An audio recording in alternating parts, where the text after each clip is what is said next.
2008, 2009, when the economic meltdown happened, we were slow for a couple of years, but everybody still went on vacation. Everybody still went doing things. Everybody was scared, but at the end of the day, everybody moved forward into the regular life.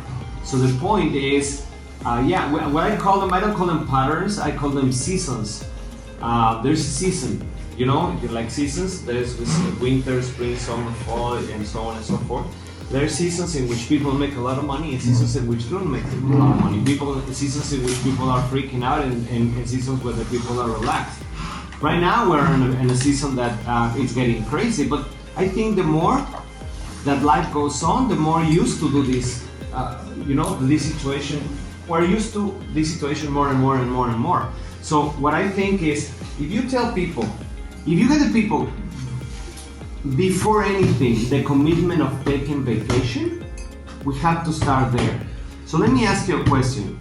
So all this recession thing in the States, is that going to stop you from taking a vacation? We have to ask them. Some people will tell you yes, some people will tell you no. Would you change the vacation to make them closer by home? Or you're just not going to get out of vacation in the next 2 years or in the next year? See what they say. Because at the end of the day, what people, you're asking me, what I would answer would be, I may go on vacation, but I might not go to the States, I might stay in Mexico. That would be my thing, right? But I will go somewhere for sure. Okay, so rather than throwing that money to the garbage, why don't you redirect it in something that you own? But because then when you have recessions throughout life, because I have news for you, this is going to be going up and down.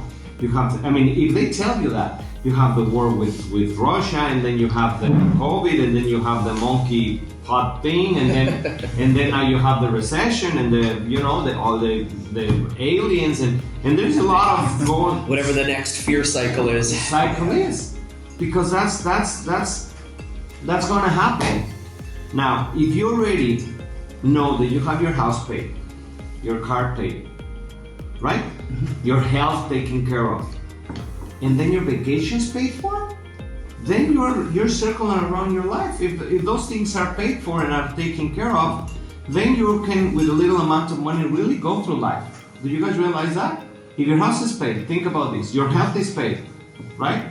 So Social Security or whatever, and your car is paid. How much money do you need to live? Very little. Very, very little money. Now, put their vacation. Do the pie. Can I borrow this? Do you remember the pie? So the pie, I don't know if you do this, but if I'm talking about people, I would tell them, this is your money, right? There's a piece that is your home, and then there's another piece that is your savings, and then you have your 401k, and then you have your car, and wife, then you have big slice. Le pongo un big slice and le pongo your wife, your family expenses, and so on and so forth, in order to have this taken care of. Right now, you're taking money out of either your home or your savings or your 401k or from somewhere in order to take care of vacations. That's what they're doing right now when they come your way. So why don't you just put a little slice here that says vacation and you take care of that for the rest of your life? Wouldn't that make more sense? So then this money can go somewhere other than vacations. Now, vacation is like advertising. What is the first thing a company cuts when they don't have money, Casey? Advertising, probably. Advertising. Why is that?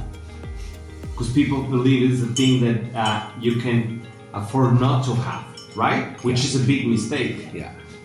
The less advertising that you have, the less money that you're going to make. This is exactly the same about vacation. They are right now. I would say, that are under. How do you say that? Estimating. Underestimating.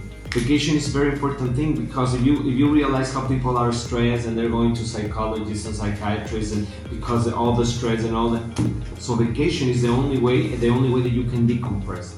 You have to become maybe a psychologist on your table. Fast. Undervaluing. But undervalue vacations, and they're very important. So to own this vacation, so when all these calamities come your way, at least this part is taken care of. Now, the whole point that you gotta tell these people is the same amount of money, and that's what you should sell them today. The same amount of money, which means you have to be very careful about getting the amount of money that they are spending, because these people that they don't have a lot of money. So if they're spending $200 a night and they're going for 7 nights, that's $1,400. Are you with me? Well, then you have a studio. You don't have anything bigger than a studio. Did you follow me? Sell the studio, but sell something.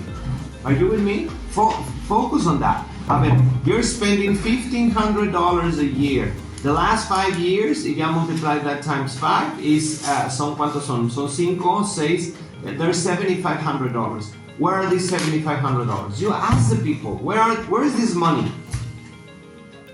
What would you say? Out the window. It is out the window. The money is gone. You have nothing to show for. Now, are you telling me that the next 5 years you're going to throw? Well, I hope it will be 7,500. The chances are going to be 9,500. And you know why? Because life goes up. And I always tell them this. Remember back in the day, Motel 6? That was $6 a night. Did you know that? No. Did you know that? Super 8? $8. It was $8 a night. Come on. What is today? You guys have an idea? Motel 60 and Motel 80. 500. 97.